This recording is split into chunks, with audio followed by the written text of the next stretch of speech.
আমাদের এক্সিকিউশন লেভেলটা আলহামদুলিল্লাহ, ওদের জন্যই ম্যাচ জিতেছি।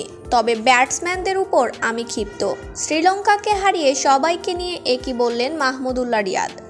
দর্শক, সব শেষে জয়, বহুল কাঙ্ক্ষিত জয় ধরা দিল বাংলাদেশ দলের হাতে। এর আগে টি-20 বিশ্বকাপে 2 বার শ্রীলঙ্কার মুখোমুখি হয়ে টাইগাররা জয়ের দেখা পায়নি।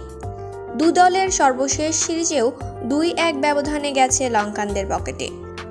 তার উপর বাংলাদেশ সাম্প্রতিক সময়ে সহযোগী দেশ যুক্তরাষ্ট্রের কাছেও সিরিজ হেরে কিছুটা ব্যাকফুটে।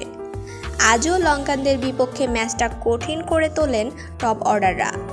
হৃদয় ঝড়ো ব্যাটিংয়ে শেষ দিকে ধুঁকতে ধুঁকতে 2 উইকেটে জয় পেল বাংলাদেশ। এদিকে ম্যাচ জয়ের পর মাহমুদুল্লাহ রিয়াদ বললেন, আলহামদুলিল্লাহ, সবার একক পারফরমেন্সে এই ম্যাচ জিতেছি। তবে ব্যাটসম্যানদের উপর আমি নিজেও হতাশ। মাত্র ছোট লক্ষ্য নিয়ে তারা প্রত্যাশা অনুযায়ী পারফরমেন্স করতে পারেনি। তবে আশা করি পরের ম্যাচে ঘুরে দাঁড়াবো।